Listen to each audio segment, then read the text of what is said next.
A dying horse is found on the verge of collapse during a storm and brought to a hospital in a desperate bid to save its life. But as the fight for its survival begins, shocking truths about its past start to emerge. What led to this majestic creature's fall from grace? And why is one man willing to risk everything to protect it? This story will take you on a journey of hope, resilience, and the fight for redemption. Before we get into the story, comment below where in the world you are watching from today. Nathan sat in his worn leather armchair, the whiskey in his glass catching the flashes of lightning from outside. His leg ached worse than usual tonight. The old injury always flared up during storms. The bourbon helped dull the pain, but nothing could numb the memories. His living room walls told the story of a different life.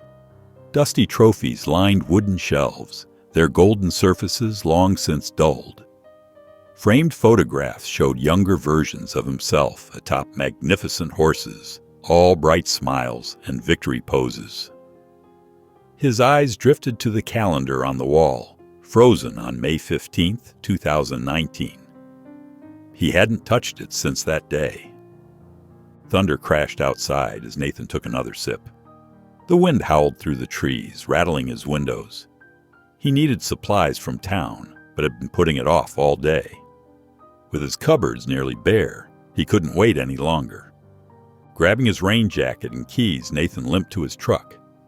The drive into town was treacherous, rain pelting his windshield faster than the wipers could clear it. As he passed Old Man Miller's abandoned property, a sound caught his attention. Faint, but distinct. A horse's whinny. Nathan slowed the truck, straining to hear over the storm. There it was again, coming from the dilapidated barn.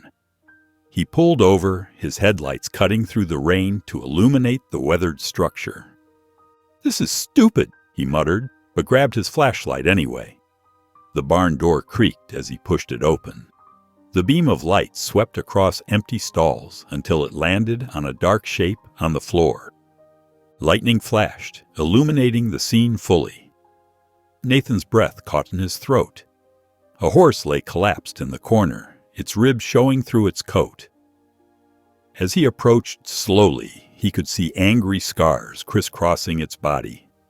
The horse's eyes, though dulled with pain, watched him warily. Nathan's legs screamed in protest as he knelt beside the animal. "Easy there," he whispered, noting how the horse's breathing was labored. "What happened to you, boy?" The decision came, despite every instinct telling him to walk away. He couldn't leave this horse to die alone in this barn. His trailer was still hitched to his truck. He hadn't used it since the accident, but it would have to do. Getting the horse up was a struggle. Nathan spoke constantly in low, soothing tones as he worked, trying to gain its trust. The animal was weak, but still fought against him, driven by fear.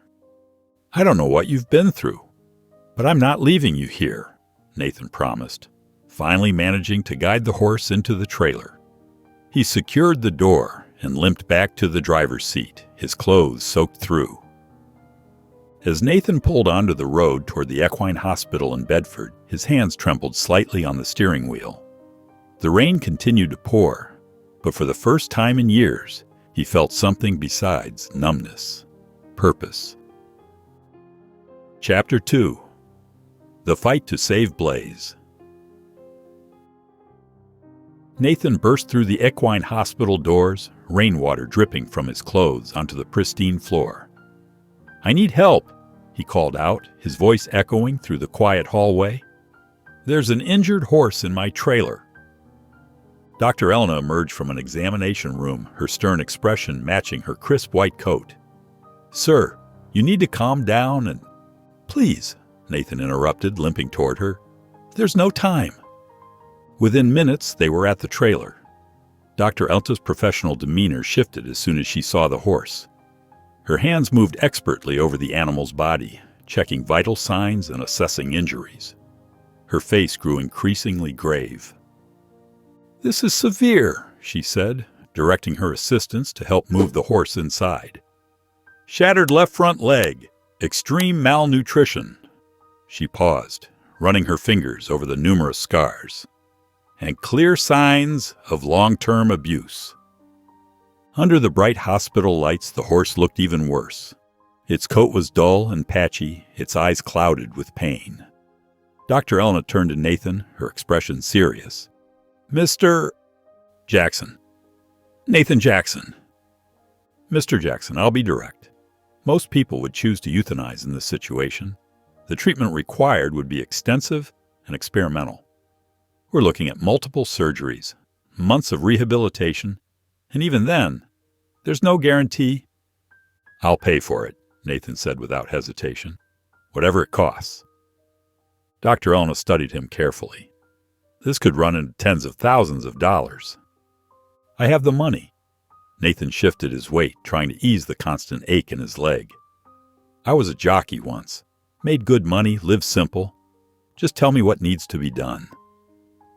After a long moment, Dr. Elena nodded. All right, but understand this. The surgery is risky. The horse might not make it. I understand. As the medical team prepped the horse for surgery, Nathan found himself alone in the waiting room. The vinyl chair squeaked as he settled into it, his wet clothes finally starting to dry. The fluorescent lights buzzed overhead, a sound that somehow made the memories even sharper. He could see it clearly now. The final race. The thundering of hooves, the roar of the crowd. Then the sickening moment when his horse's leg gave out at full gallop. The world had spun. The ground had rushed up to meet him. He remembered the crack of impact, the searing pain, the knowledge that everything was changing in that single instant. Nathan rubbed his leg absently, feeling the familiar ridges of scar tissue through his jeans. He'd never ridden again after that day.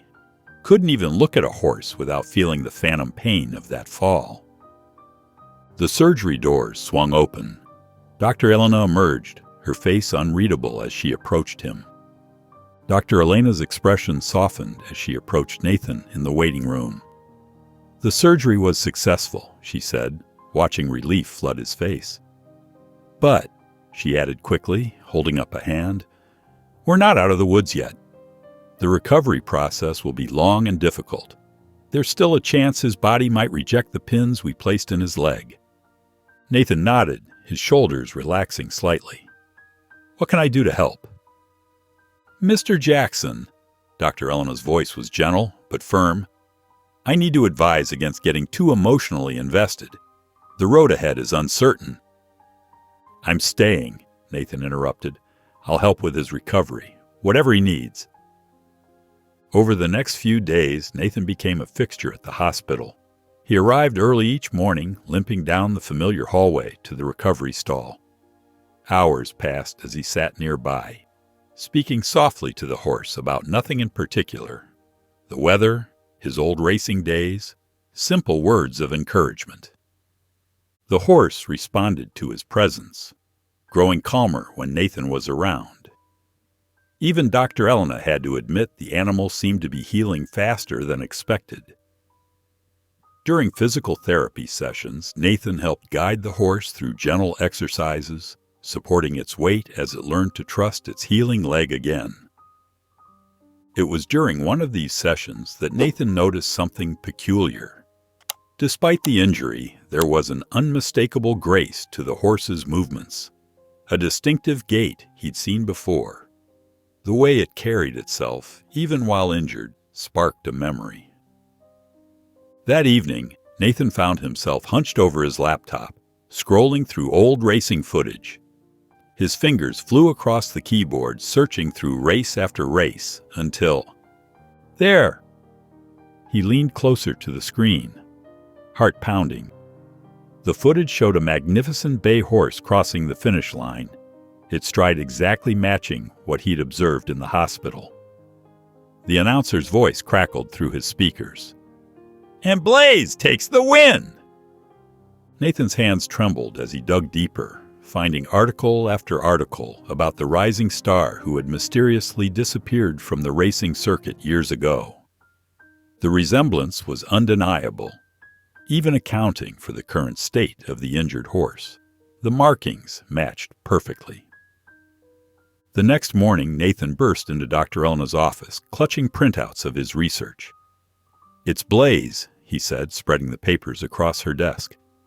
"The horse, he's Blaze, the champion who vanished 3 years ago." Dr. Elena studied the documents, her professional facade cracking slightly. "I had my suspicions," she admitted. "The bone structure, certain markings. But without documentation, I couldn't be certain." "You knew?" Nathan's voice rose slightly. "I suspected," she corrected. "But proving a horse's identity without papers isn't easy, especially in his condition." Nathan walked to Blaze's stall, his mind racing with questions. The horse nickered softly as he approached, pressing his nose against Nathan's outstretched hand. In the dim light, the scars on his body seemed to tell a story of betrayal and suffering. "We've both been through hell, haven't we?" Nathan whispered, gently stroking Blaze's neck. The early morning sun hadn't yet risen when Nathan arrived at the equine hospital the next day. His boots crunched on the gravel as he made his way to the barn, pitchfork in hand. The familiar ache in his leg seemed less noticeable these days, his mind focused on the task ahead. He worked methodically, cleaning stall after stall.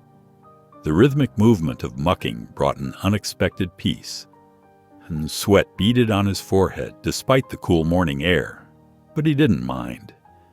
Being close to Blaze made it worth it. Dr. Elena found him there, finishing up the last stall. She leaned against the door frame, watching him work with an appraising eye. "You know, we have staff for this," she said. Nathan shrugged, wiping his brow. "I like keeping busy. Helps me stay close to him." "I've noticed." Dr. Elena's usual stern expression softened slightly. "Your dedication to Blaze. It's admirable.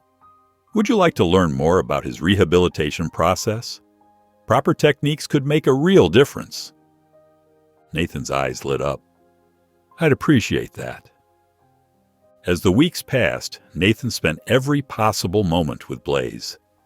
The horse began to recognize his footsteps, lifting his head and nickering softly whenever Nathan approached.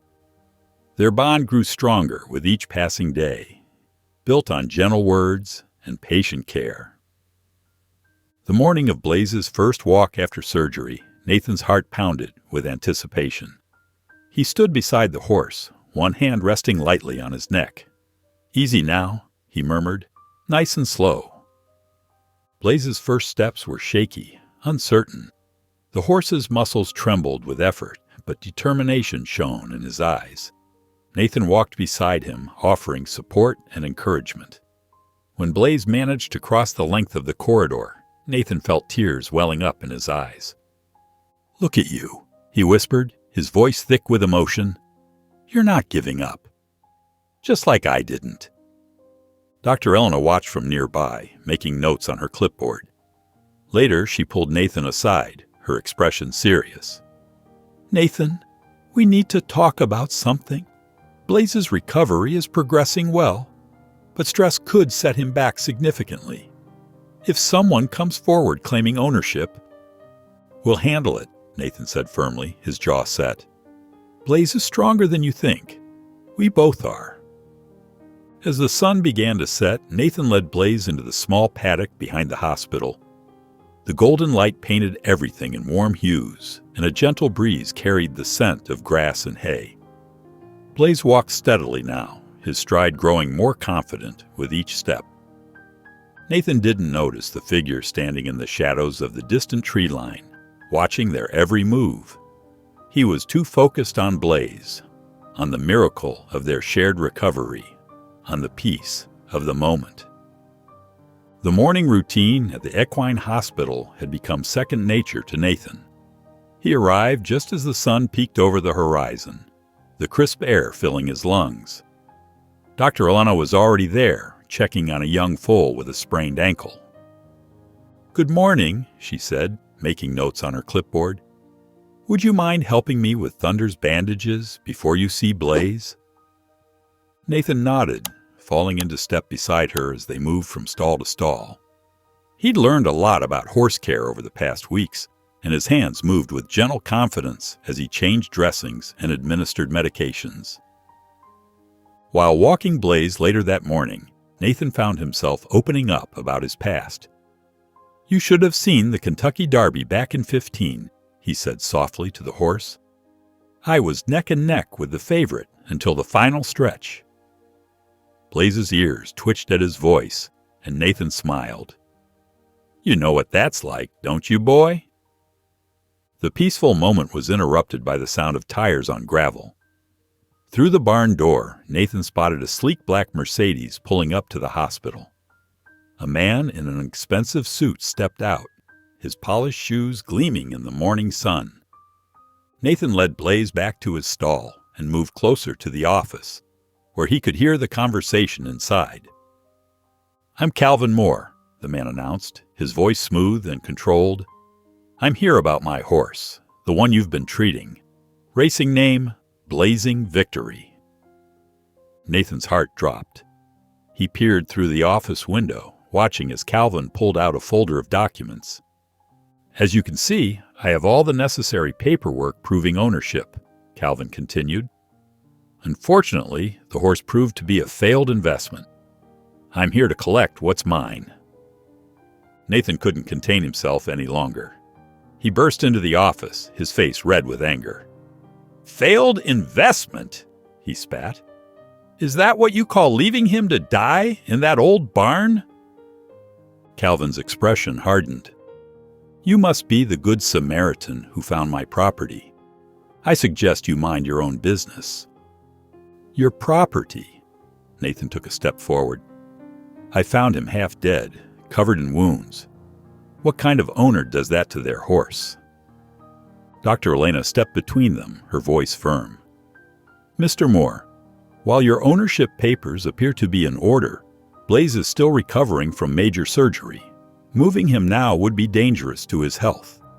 Calvin's jaw tightened, but he maintained his composure. "How long?" "At least another month," Dr. Elena replied. "Any attempt to transport him before then could undo all our progress." After a tense moment, Calvin nodded curtly. "Fine, 1 month, but keep your stable hand here in line." He shot Nathan a warning look. "And stay out of my affairs." Nathan watched through clenched fists as Calvin strode back to his car, the engine purring to life. As the Mercedes disappeared down the road, he made a silent promise to himself and to Blaze. He would find out what really happened to the horse, no matter what it took. Nathan's eyes burned as he stared at his laptop screen, the clock on his wall ticking past midnight. Empty coffee cups littered his desk while he scrolled through racing archives and news articles about Blaze. The horse's early career had been remarkable. 5 consecutive wins and record-breaking times that had the racing world buzzing with excitement. "Here you are," Nathan muttered, clicking on an article from 3 years ago. The headline read, "Rising Star, Blazing Victory Withdraws from $1 Million Race." He leaned closer, reading about how the horse had been pulled just hours before the biggest race of his career. The official statement cited a minor injury, but there were no follow-up stories, no rehabilitation updates. Blaze had simply vanished. Nathan reached for his phone and dialed a number he hadn't used in years. After 3 rings, a gruff voice answered. "Mike, it's Nathan Jackson." "Nathan, been a long time. What's got you calling at this hour?" "I need to know about Blazing Victory," Nathan said, getting straight to the point. "The horse that disappeared 3 years ago." There was a long pause on the other end. "That's a messy business, Nathan. Word was Calvin Moore had some heavy gambling debts. Rumors went around that he'd bet against his own horse in that big race." Nathan's hand tightened around the phone. "Go on." "When the racing board got suspicious, Calvin pulled Blaze from the race. Next thing anyone knew, both horse and owner had disappeared. Most folks assumed Calvin sold him overseas to cover his debts, but nothing was ever proven. The pieces started falling into place. Nathan thanked Mike and immediately drove to the hospital, despite the late hour. He found Dr. Ulna doing her final rounds. "I need to show you something," he said, pulling out his laptop and showing her everything he'd found. Dr. Elena's expression grew more concerned as she read. "This is serious, Nathan. But it's all circumstantial. Without hard evidence, we can't stop Calvin from claiming his legal property." Nathan walked to Blaze's stall, where the horse nickered softly at his approach. "I'm not letting him take you," he whispered, reaching out to stroke the horse's nose. He turned back to Dr. Elena with determination in his eyes. "I need to find proof of what Calvin did." During the morning therapy session, Blaze's usual calm demeanor suddenly shifted. The horse's ears pinned back, and his muscles tensed as Dr. Elena tried to work on his injured leg. Nathan noticed the change immediately. It was the same nervous energy he'd seen since Calvin's visit. "Whoa, easy, boy," Nathan said softly, moving closer to Blaze's head. The horse's nostrils flared, his breath coming in quick bursts.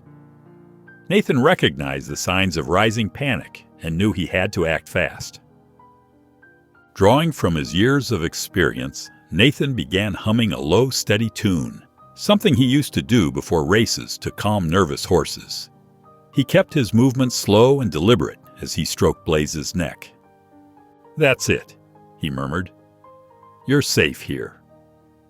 Gradually, Blaze's breathing steadied. His ears swiveled forward, focusing on Nathan's voice. Dr. Elna watched in amazement as the horse completely relaxed under Nathan's touch. "I've never seen anything like it," she said, shaking her head. "He trusts you completely. Most horses who've been through trauma take months, even years, to build that kind of bond." Nathan continued grooming Blaze while Dr. Elna finished the therapy session.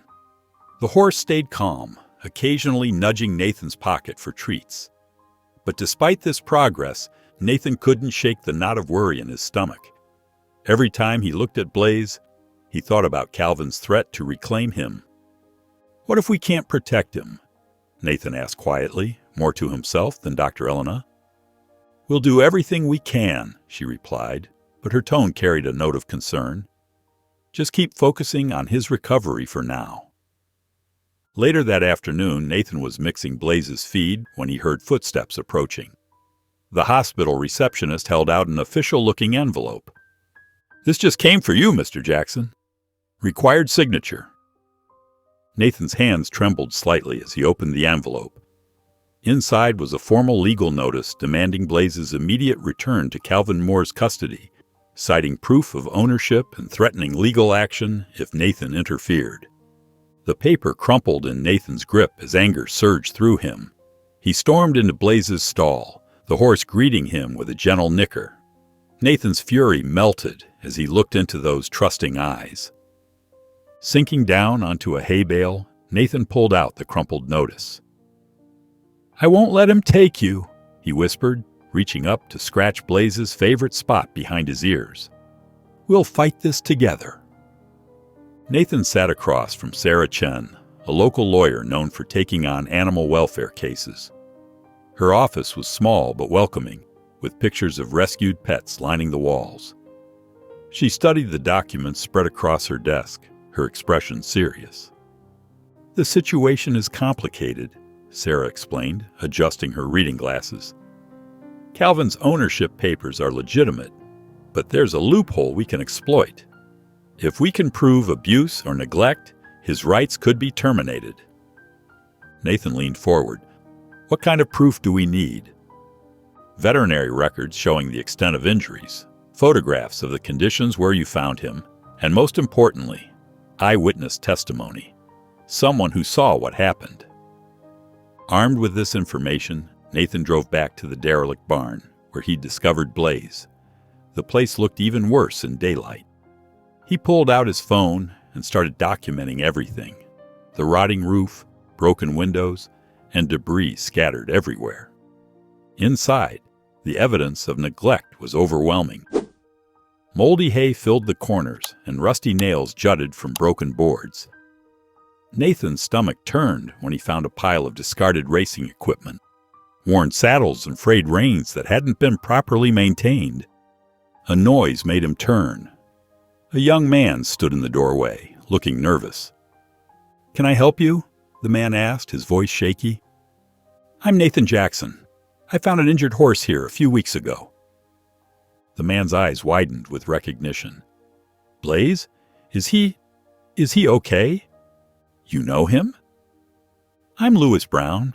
I used to work for Mr. Moore." Louis wrung his hands together. "I took care of Blaze before..." "Before what?" Louis looked around anxiously before speaking. "Before Mr. Moore ordered us to leave him here. After Blaze got injured, he said keeping him wasn't worth the cost anymore. Called him a liability." Louis' voice cracked. "I wanted to help, but Mr. Moore threatened to blacklist me from every stable in the county if I said anything." Nathan stepped closer. "Louis, would you be willing to testify about what happened? Tell the authorities what Calvin did?" Louis paled. "Mr. Moore, he's powerful. He could ruin me." "I know it's scary," Nathan said gently, "but Blaze needs your help. Calvin's trying to take him back." Louis closed his eyes, took a deep breath, and nodded. "Okay, I'll do it. For Blaze." "We'll protect Blaze no matter what," Nathan assured him as rain began pattering against the barn's metal roof. Nathan and Dr. Elena sat in her cramped office, surrounded by stacks of medical files and photographs. The evidence of Blaze's mistreatment lay spread across her desk like pieces of a heartbreaking puzzle. "These X-rays show multiple stress fractures that never properly healed," Dr. Elena explained, pointing to the images. "And look at these tissue samples. There's evidence of prolonged malnutrition." Nathan carefully organized each document, his hands trembling slightly. "And these scars?" he asked, holding up a close-up photo of Blaze's flanks. "Consistent with excessive whipping," she replied, her voice tight with professional restraint. "The pattern suggests it happened repeatedly over months." They worked through the morning, compiling a detailed timeline of Blaze's injuries. Dr. Elena's initial examination notes painted a grim picture: severe dehydration, infected wounds, and dangerous weight loss. Later that day, Nathan drove to meet Louis at a small diner just outside town. The young man looked better than their last meeting, though his hands still fidgeted with his coffee cup. "There's more you need to know," Louis said, glancing around the nearly empty restaurant. "Mr. Moore, he wasn't just neglectful. He was cruel." Louis described how Calvin had pushed Blaze beyond his limits, forcing him to race despite clear signs of exhaustion. He'd inject him with stuff, I don't know what exactly, but it wasn't legal. Said it would make him faster. Nathan recorded everything on his phone as Louis continued. The day Blaze got injured, he shouldn't have been racing at all. He was favoring his left leg that morning, but Mr. Moore wouldn't listen. The next morning, Nathan met with Sarah Chen again.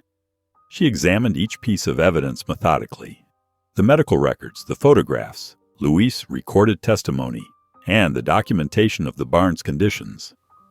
"This is strong," she said, but her expression remained cautious. "The physical evidence combined with Louis's testimony makes a compelling case for criminal neglect." She leaned back in her chair, tapping her pen against the desk. "But Nathan, you need to understand. Calvin Moore has connections. He'll hire the best lawyers, and they'll try to discredit everything we present." Nathan walked over to her office window, which overlooked the parking lot where he could see the equine hospital in the distance.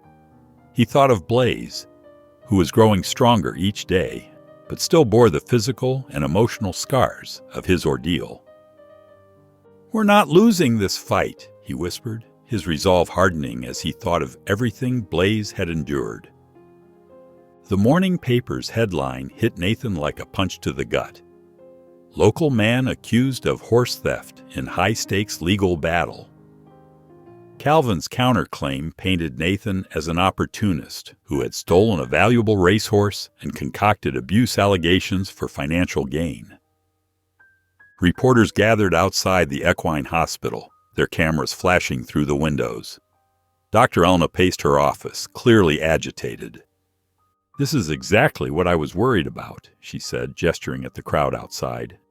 "The constant commotion, the stress. It's not good for any of our patients, especially Blaze." Nathan watched as another news van pulled into the parking lot. "Maybe this isn't all bad," he said quietly. "People need to know what Calvin did." Despite Dr. Elna's concerns, Nathan began speaking to select journalists. He showed them photographs of Blaze's injuries and shared the documented evidence of neglect. One reporter in particular seemed deeply moved by Blaze's story. "The public deserves to know how Calvin Moore treats his animals," Nathan told her, his voice steady and clear. "This isn't just about one horse. It's about holding people accountable." Dr. Elna watched from the doorway, her expression torn between worry and understanding, as Nathan detailed Blaze's recovery journey to the press. That night, after the reporters had finally gone home, Nathan made one last check on Blaze before heading home. As he approached the stall, his heart stopped. The door hung crooked on its hinges, and equipment lay scattered across the floor. Nathan rushed inside, his breath catching in his throat. Blaze stood in the corner, ears pinned back, but otherwise unharmed. The stall's latch had been deliberately loosened, and several pieces of therapy equipment were broken. With shaking hands, Nathan called the police. As he waited for them to arrive, he pulled up a chair next to Blaze's stall. He knew without a doubt that Calvin was behind this, a warning perhaps, or a failed attempt to reclaim Blaze by force. "I'm not leaving you alone," Nathan whispered to Blaze, settling in for a long night. He reached out to stroke the horse's neck, feeling the strong pulse beneath his hand. "Not for a second." The police arrived soon after, photographing the damage and taking Nathan's statement. But even after they left, Nathan remained in his chair, keeping watch as Blaze dozed fitfully in his damaged stall. The next day, the courthouse buzzed with tension as Nathan took his seat beside his lawyer. Across the aisle, Calvin Moore sat in an expensive suit, looking more like he was attending a business meeting than a hearing about animal abuse. The morning light filtered through tall windows, casting long shadows across the wooden floor. The proceedings began with Calvin's lawyer rising smoothly to his feet. "Your Honor, this case is a simple matter of property rights being violated," he said, his voice carrying across the quiet courtroom.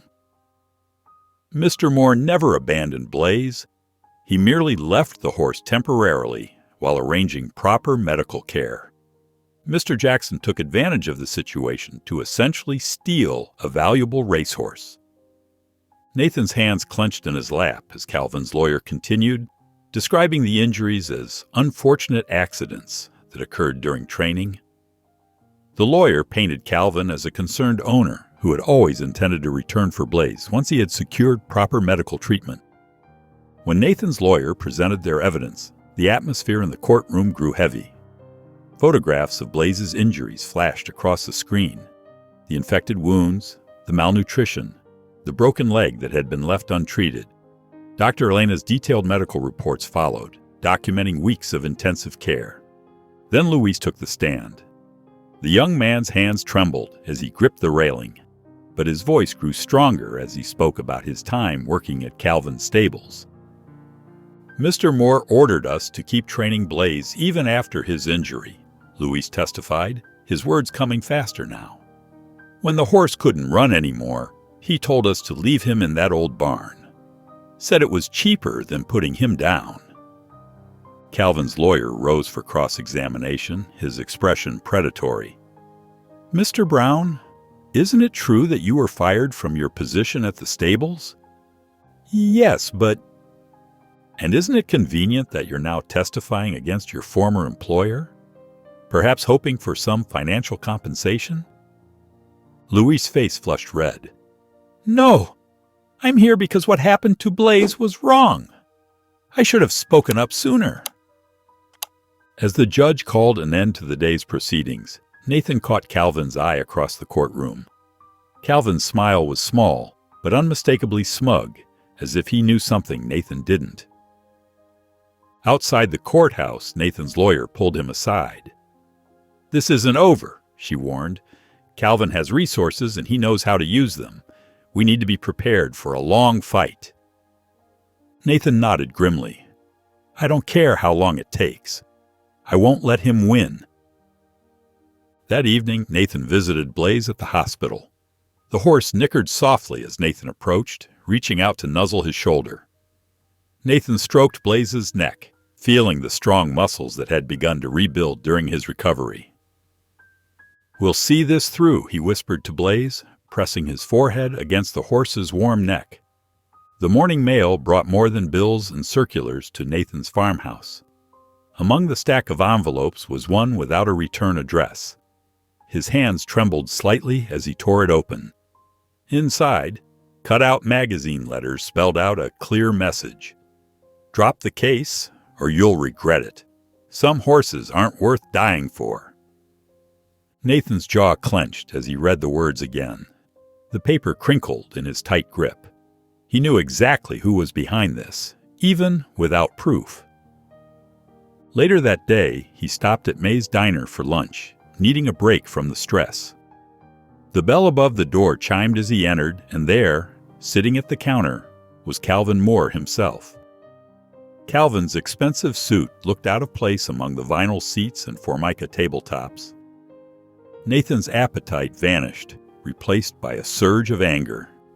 He marched straight to where Calvin sat sipping coffee.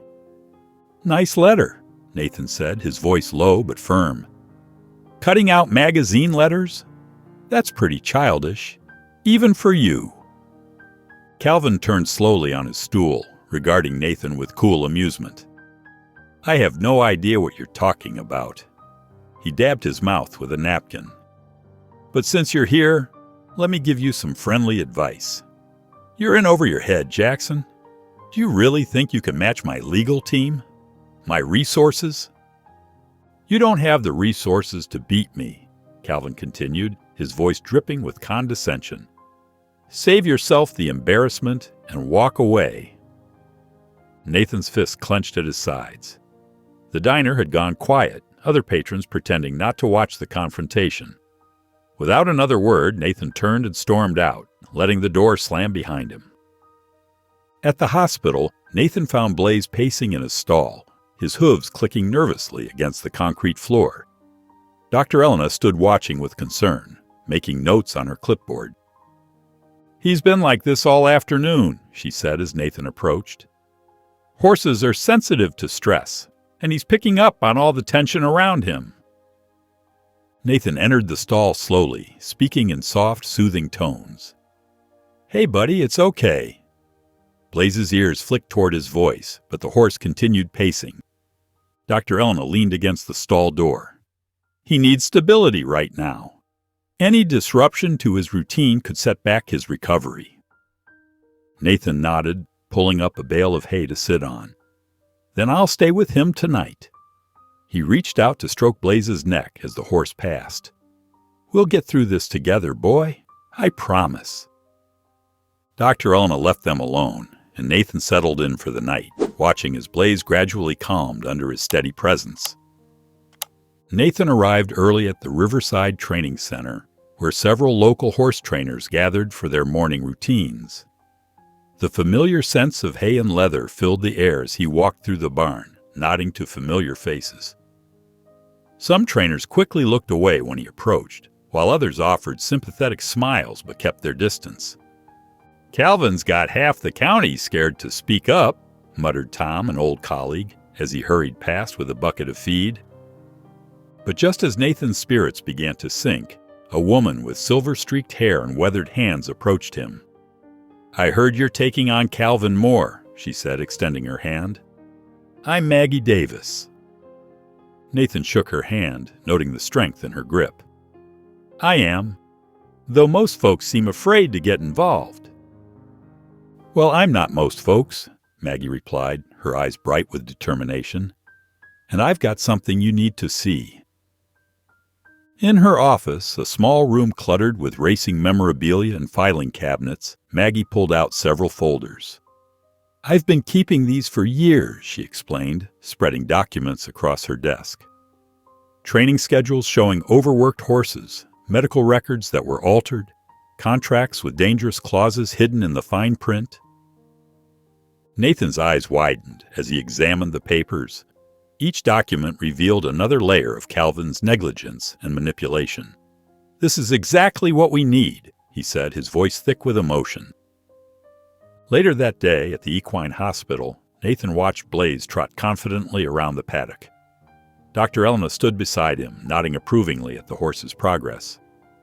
His gait is stronger every day, she observed. Whatever happens in court, you've already given him back his dignity. Nathan smiled, remembering the broken horse he'd found in that abandoned barn. Blaze's coat now gleamed in the sunlight, his eyes bright and alert. The sight strengthened Nathan's resolve to win their legal battle. That evening, Nathan drove back to Maggie's to thank her properly for her help. He found her in the barn, brushing an elderly mare. I never told you why I kept those records, Maggie said softly, setting down the brush. I had a horse once, Shadow Dancer. Most beautiful thoroughbred you'd ever see. Her voice caught slightly. Calvin bought her, promised to make her a champion. Instead, he worked her until she broke down completely. By the time I found out what was happening, it was too late. Nathan listened quietly as Maggie continued. I couldn't save Shadow Dancer, but you're doing what I couldn't, standing up to him, fighting back. She met his eyes firmly. Don't let him win this time. The courthouse buzzed with tension as Nathan's lawyer presented Maggie's meticulously kept records. The evidence painted a damning picture. Altered veterinary records, dangerous training schedules, and contracts designed to protect Calvin at the expense of the horses in his care. These documents show a clear pattern of neglect and exploitation, Nathan's lawyer explained, her voice steady as she displayed the evidence on a projector screen. Mr. Moore consistently prioritized profit over the well-being of his animals. Louis sat straighter in the witness chair as he added to his earlier testimony. His voice, once shaky, now carried conviction. I saw him push injured horses to race.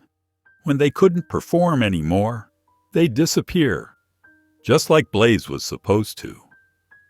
The judge studied the documents carefully, her expression grave.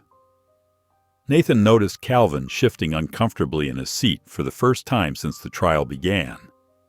Calvin's lawyer attempted to dismiss the evidence, arguing that the documents were outdated and taken out of context. But his typically smooth defense seemed to falter as more details emerged about Calvin's treatment of other horses. Just as Nathan began to feel hope rising in his chest, Calvin stood up abruptly. Your Honor, if I may? At the judge's nod, he continued, straightening his expensive tie. This has gone on long enough. Clearly, Mr. Jackson cares about Blaze. I'm prepared to offer him $1 million for the horse, well above market value for an injured racehorse. A murmur rippled through the courtroom. Nathan felt all eyes turned to him, waiting for his response. The amount was staggering, enough to secure his future and provide the best care for Blaze. Nathan stood slowly, his voice clear and firm. No. Calvin's confident smile froze. No. Blaze isn't for sale, Nathan said simply. Not for any price. Calvin's composed facade cracked.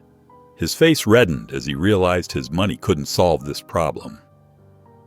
You're making a mistake, he snapped, his cultured voice rising sharply. You have no idea who you're dealing with. The judge called for order as Calvin's lawyer tried to calm his client. Nathan gathered his papers quietly, ignoring Calvin's glare, and drove straight to the equine hospital. When he entered the stable, Blaze lifted his head and nickered softly. The horse reached out his neck, gently nuzzling Nathan's shoulder. Nathan stroked his nose, feeling the warm breath against his hand and knowing he'd made the right choice. The morning sun had barely risen when Nathan pulled into the equine hospital's parking lot. His heart dropped at the sight of 2 police cruisers, their lights flashing in the dim dawn. He rushed toward Blaze's paddock, his boots crunching on gravel. The scene made his blood boil. The fence was smashed in several places, and someone had scattered broken glass across the ground. Blaze stood trembling in the corner, his eyes wide with fear. Officer Martinez was taking photos while her partner interviewed one of the night staff. This happened around 3 a.m., the officer explained to Nathan. Security cameras were disabled beforehand. Very professional job. Nathan clenched his fists. It was Calvin Moore. I know it was him. Without evidence, Mr. Jackson, we can't prove anything. Dr. Elena appeared beside them, her face drawn with worry. She pulled Nathan aside, speaking in low, urgent tones. We need to think about Blaze's safety first. This is escalating too quickly. I won't let Calvin win by running away, Nathan argued, watching as Blaze paced nervously in his damaged enclosure. This isn't about winning or losing, Dr. Elena insisted. That horse trusts you. He depends on you. We need to get him somewhere safe before something worse happens. Nathan ran his hands through his hair, frustrated, but knowing she was right. Where would we even take him? I called Maggie, Dr. Elena said. She has a private farm about an hour from here. It's secluded, well protected. She's offered to help. It took several hours to prepare for the move. Nathan worked carefully with Blaze, speaking softly to keep him calm as they loaded him into the trailer. The horse's ears flicked back and forth, but he followed Nathan's lead trustingly. The drive to Maggie's farm wound through back roads and thick woods. When they arrived, Nathan was relieved to see the sturdy fencing and security cameras that surrounded the property. Maggie met them at the gate, her face determined. Blaze's new stall was spacious and clean with fresh hay and a view of rolling pastures. The horse explored his new space cautiously, but Nathan could see his muscles gradually relaxing. He'll be safe here, Dr. Elena said, watching Nathan stroke Blaze's neck. But Calvin won't stop just because we've moved him.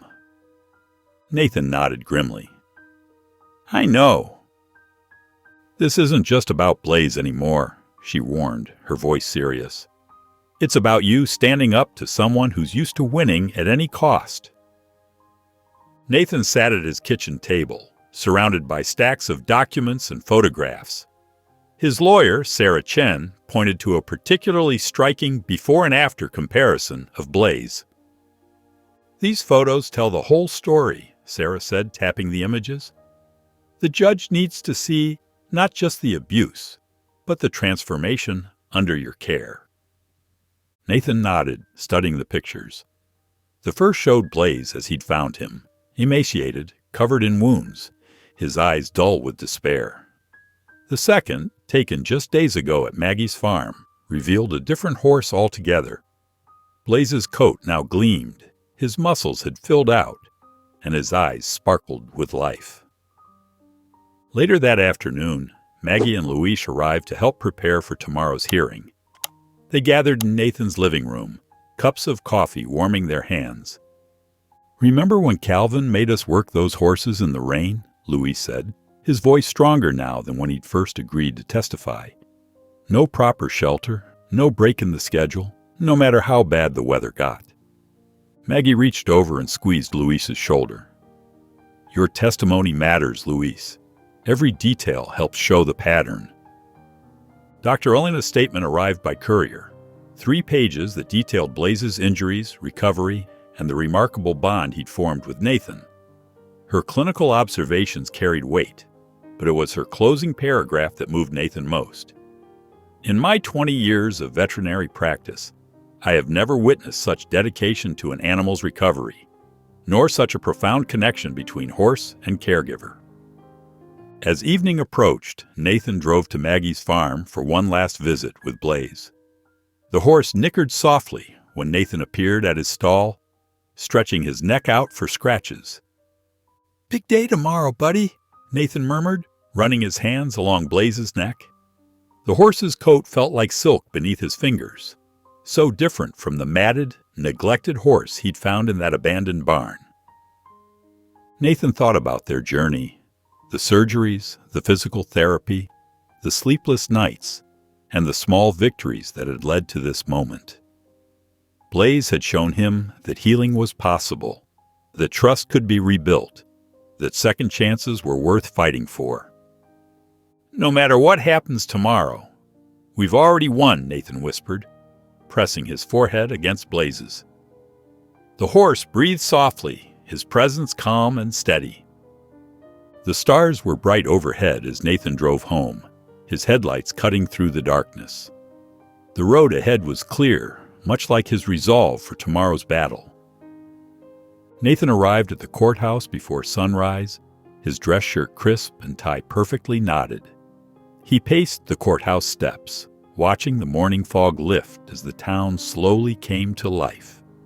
By 9 o'clock, the parking lot had filled with cars, and a small crowd of reporters huddled near the entrance with their cameras ready. Inside, the wooden benches creaked as people filed in. Nathan recognized faces from around town. The owner of the local diner, teachers from the high school, and fellow horse trainers. They nodded at him encouragingly as he made his way to the front. Calvin strode in with 3 lawyers, all wearing expensive suits that seemed out of place in the modest courtroom. He smirked at Nathan as he passed, adjusting his gold cufflinks with deliberate slowness. Sarah Chen, Nathan's lawyer, began her opening statement with quiet confidence.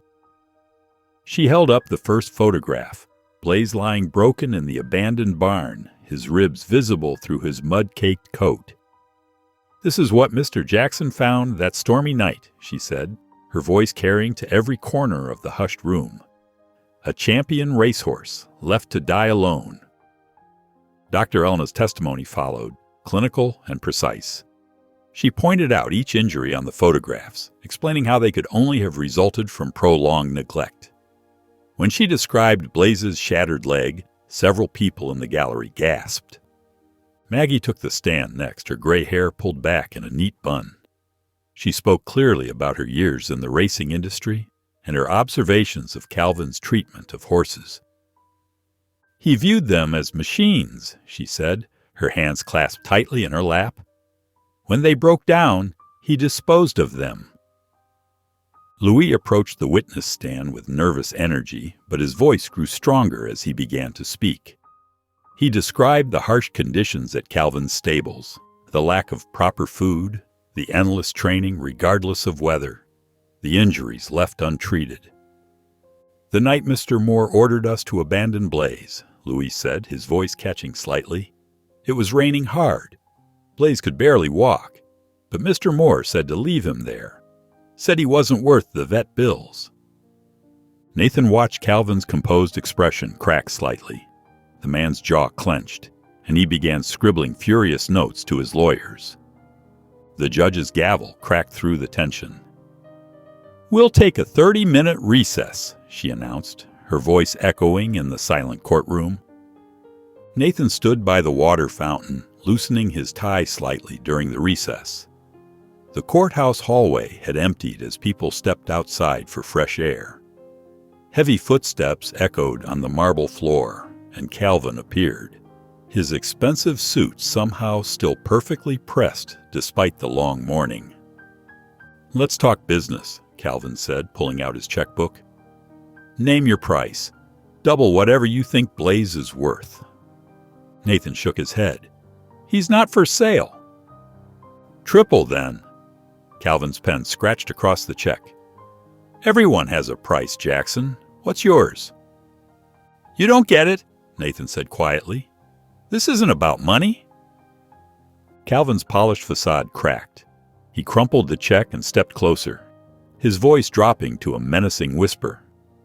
You don't know who you're messing with? I can make your life very difficult."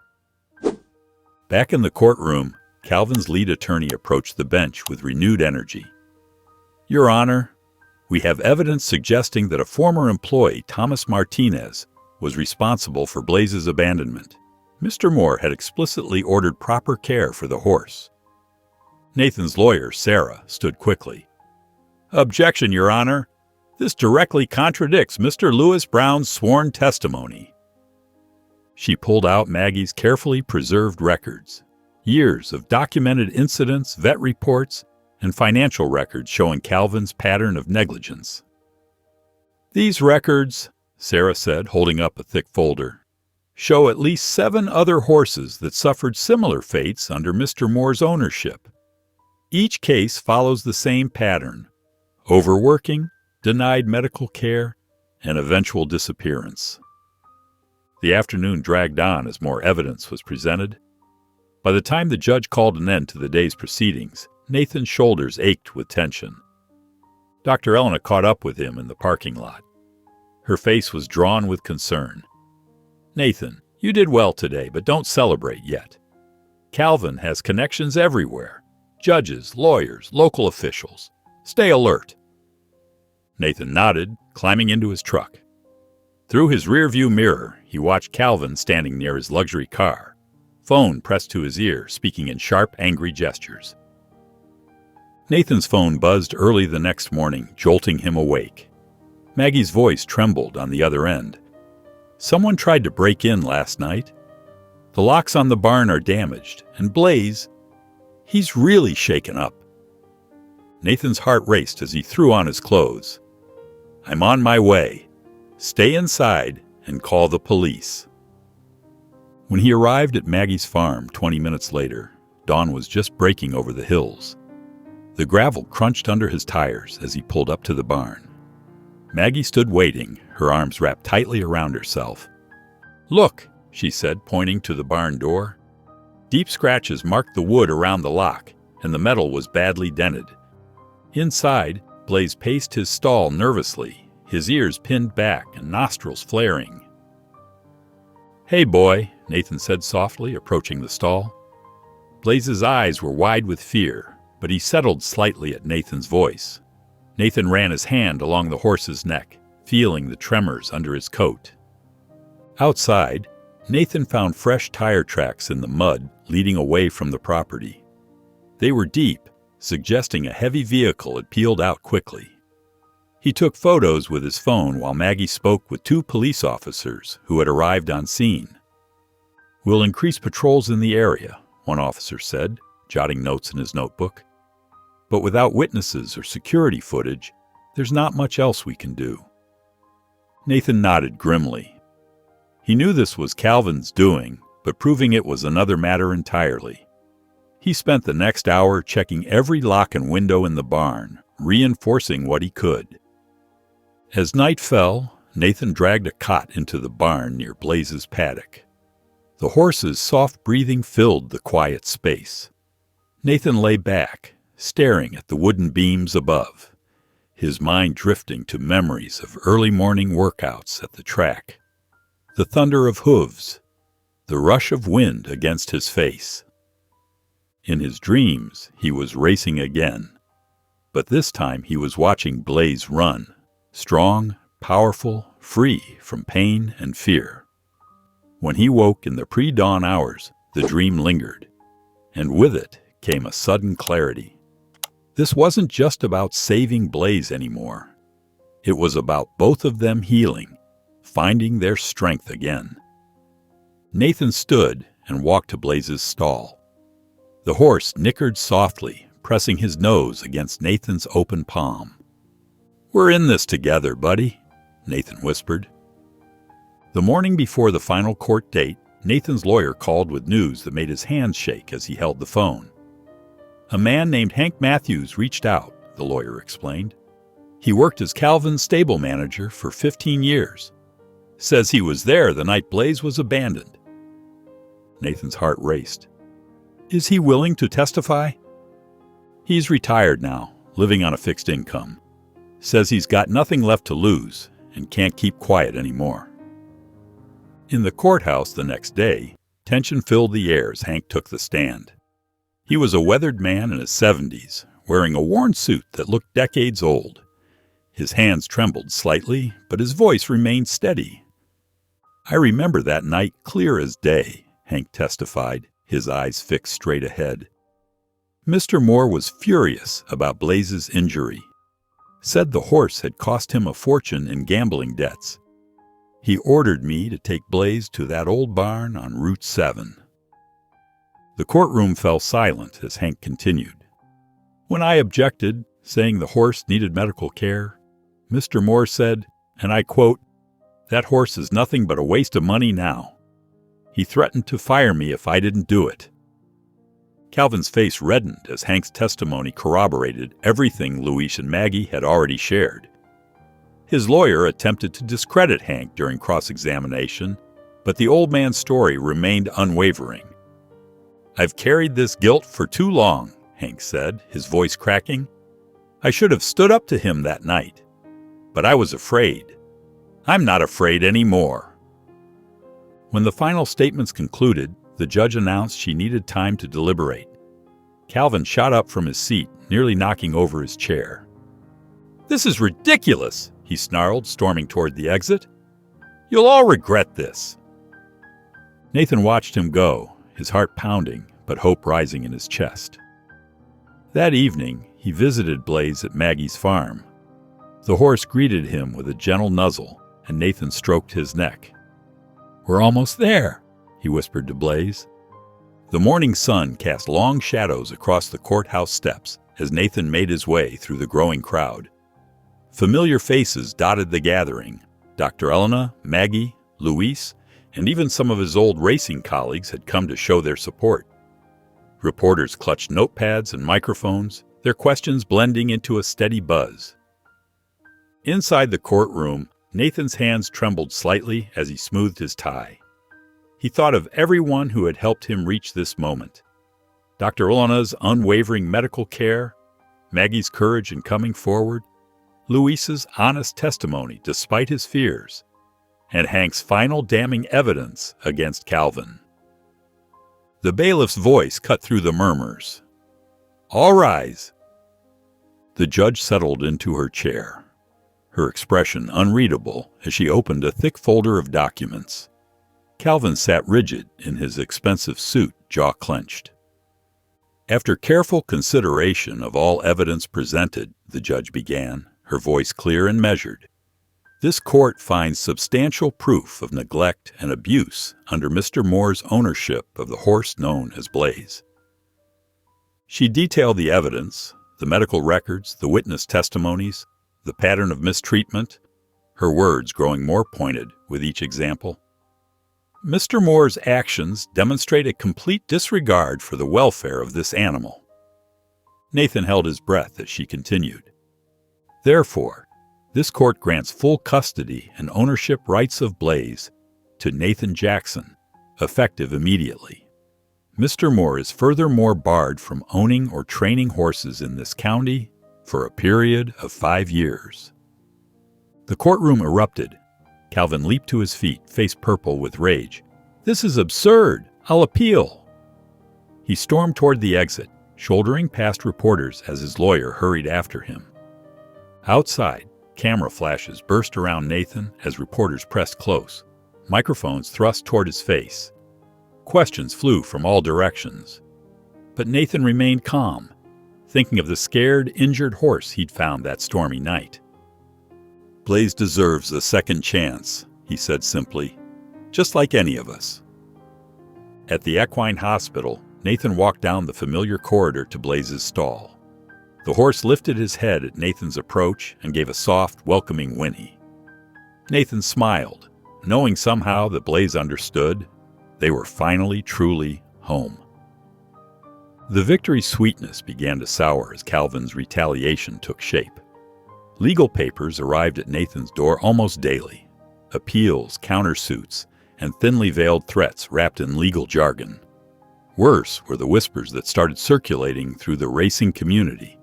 Some of Nathan's old colleagues began avoiding his calls. and a few local suppliers suddenly couldn't deliver hay to his property. "Did you hear?" Maggie said one morning, her face tight with concern. "Calvin's telling people you're just after Blaze for the breeding rights. Says you're planning to exploit him just like everyone else." Nathan's stomach churned, but he kept his voice steady. "People who matter know the truth." Despite the pressure, Nathan threw himself into Blaze's rehabilitation. Every morning, he and Maggie worked with the horse, starting with gentle exercises to build muscle and confidence. Blaze responded eagerly to their patient approach, his eyes bright and coat gleaming with renewed health. "Look at him," Maggie said proudly as Blaze mastered a new training exercise. "He's not just surviving anymore, he's thriving." The media coverage of the trial had sparked public interest in animal welfare. Local newspapers ran follow-up stories about Calvin's history of misconduct, and former employees began speaking out. Each new revelation chipped away at Calvin's carefully constructed facade. Dr. Elena noticed the shift in public opinion during her regular checkups on Blaze. "3 other horse owners called me this week," she told Nathan. "They're all pulling their animals from Calvin's remaining stables. His reputation's finally catching up to him." One evening, as Nathan finished the day's training session, his phone buzzed with an anonymous text message. The sender claimed to have proof of Calvin's involvement in race-fixing and illegal gambling operations. Attached were photographs of documents showing suspicious betting patterns and large cash transfers. Nathan's hand shook as he forwarded everything to his lawyer and the proper authorities. He'd seen enough corruption in racing to recognize genuine evidence when he saw it. Standing by the paddock fence, Nathan watched as Blaze galloped freely, his stride strong and confident. The horse's mane caught the evening light, and for a moment, all the stress of Calvin's harassment faded away.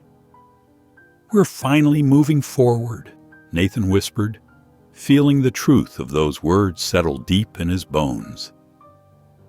The next day, Nathan stared at the invitation letter from the Hope Valley Children's Foundation, his fingers tracing over the embossed letterhead. They wanted Blaze to be part of their annual charity event for underprivileged kids. The thought of putting Blaze in front of a crowd made his stomach tighten. "He's ready," Dr. Elena assured him, watching Blaze trot confidently around the paddock. "Look at him. He's not that frightened horse we found anymore." After a long moment, Nathan nodded. Maybe it's time to show people what healing looks like. The day of the event dawned bright and clear. Nathan arrived early to help set up the small arena at the local fairgrounds. Colorful banners fluttered in the breeze, and excited chatter filled the air as children began arriving with their families. Blaze stood calmly in his temporary stall, his coat gleaming in the morning sun. When the first group of children approached, Nathan held his breath, but Blaze simply lowered his head, letting tiny hands pat his nose. "Was he really hurt before?" a small girl asked, her eyes wide as she stroked Blaze's neck. "He was," Nathan replied softly, "but he never gave up." Throughout the morning, Blaze demonstrated simple tricks and gentle movements, carefully choreographed to show his recovery. Children laughed in delight as he bowed and followed Nathan's voice commands. Even the most timid kids found courage to approach him. When it came time for Nathan's speech, he kept it simple. "Blaze taught me that strength isn't about never falling down," he told the crowd. "It's about getting back up, no matter how many times life knocks you over." The applause was still ringing when police cars pulled up to the event. 2 officers approached Calvin, who had been lurking near the back of the crowd. They led him away in handcuffs as reporters rushed to capture the moment. Later that evening, Nathan watched the news coverage from his living room. The reporter detailed Calvin's arrest for gambling fraud, race fixing, and animal abuse. The evidence had been overwhelming. Blaze's soft nicker drew Nathan outside. The horse pressed his nose against Nathan's chest, completely at ease. Nathan smiled, feeling the weight of their long struggle finally lift. They had both found their peace. The late spring breeze rustled through the oak trees as Nathan welcomed Cassie Mitchell, a representative from the Rainbow Valley Therapeutic Riding Center, onto his front porch. Her eyes lit up when she spotted Blaze grazing peacefully in the nearby paddock. "He's even more magnificent than I imagined," she said, watching the horse's muscled frame catch the morning light. "We've heard so much about his story." Nathan listened as Cassie explained their program, how they worked with children dealing with physical disabilities and emotional trauma. His chest tightened at the thought of letting Blaze go, even part-time. "He's been through so much," Nathan said, his voice thick with emotion. "I don't know if—" "Just like our kids," Cassie replied gently. "Sometimes the best healers are the ones who understand pain themselves."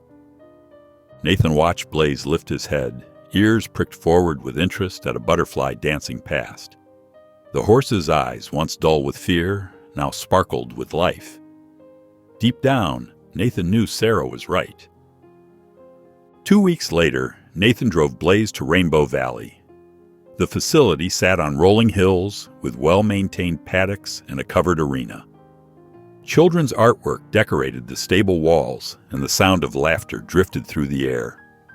Nathan helped settle Blaze into his new stall, taking extra time to arrange the hay just the way he liked it. A small group of children gathered at the stall door, their faces bright with excitement. "Is this the brave horse from the news?" one boy asked, gripping the handles of his wheelchair. "Sure is," Nathan replied, watching as Blaze walked to the front of the stall, lowering his head to greet each child. Over the next few hours, Nathan observed as Cassie and her team introduced Blaze to their program. The horse seemed to understand instinctively when to be still for an unsteady child, or when to offer gentle encouragement to a fearful one. Each successful interaction brought tears to Nathan's eyes. That evening, Nathan drove home alone, for the first time in months. His house felt different, quieter, but not empty. Photos of Blaze lined his walls now, mixed with newspaper clippings about their court victory and new snapshots from the therapy center. He sat at his kitchen table, looking through applications from young jockeys seeking mentorship. Some were recovering from injuries, others just starting their careers. All of them needed guidance, just as he had once needed it. The next afternoon, Nathan visited Rainbow Valley. As he approached Blaze's paddock, the horse lifted his head and trotted over, nickering softly. Nathan pressed his forehead against Blaze's, breathing in the familiar scent of hay and horse.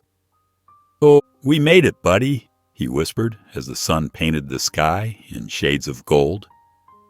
If you enjoyed the story of Blaze and Nathan, I handpicked this next story that you will enjoy. Please don't miss this one. Click here to watch it.